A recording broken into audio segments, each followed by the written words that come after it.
Mike Broman here for Techno Buffalo. I'm with John Davis. He is the Chief C-Max Engineer for Ford.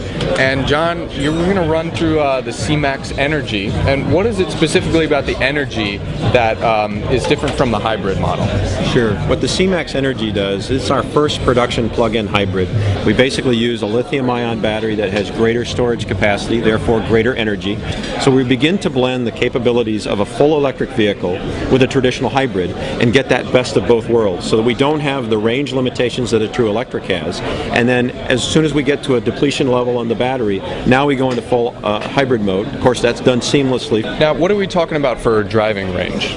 So we haven't released the final specifications for that yet, but what I can tell you is it will be greater than the Toyota Prius plug-in hybrid that they've recently launched. And we expect in terms of overall fuel efficiency that our miles per gallon equivalent, or MPGE, that you've heard of, will be better than both the Chevy Volt and the Toyota Prius plug-in. Can we talk about the battery? It's lithium-ion. What type of lithium-ion battery? I know there are different flavors of them. Yeah, I would probably turn you over to one of our cell experts in that, but basically it's a multi-celled configuration. We actually assemble it in-house, both for the C-Max Hybrid and the C-Max Energy. And the real difference between them are the number of cells and the amount of cell energy storage that we can utilize. The other thing that's unique for the C-Max Energy is it has its own onboard charger. It's actually packaged within the overall battery assembly, so it's within that steel casing that Derek mentioned earlier. And of course, all of that is housed within additional high-strength steel shielding for safety purposes.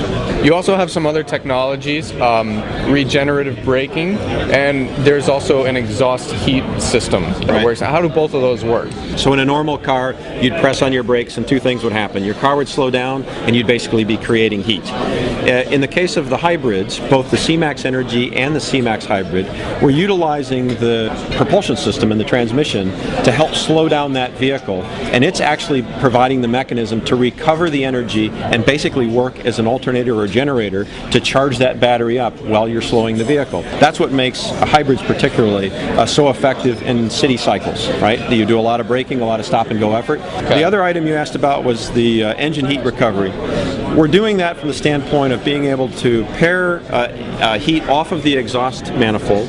We utilize that as a part of a fast warm-up cycle. It's more efficient for us to heat up the emission system so that we can get to the right emissions control, and part of our enabler to do that is to use the engine heat from the exhaust to warm it up faster. So we haven't announced final pricing. What we've said is obviously these vehicles in their space will be very competitive. In terms of the C-Max Hybrid, it'll be our most affordable hybrid we've ever produced.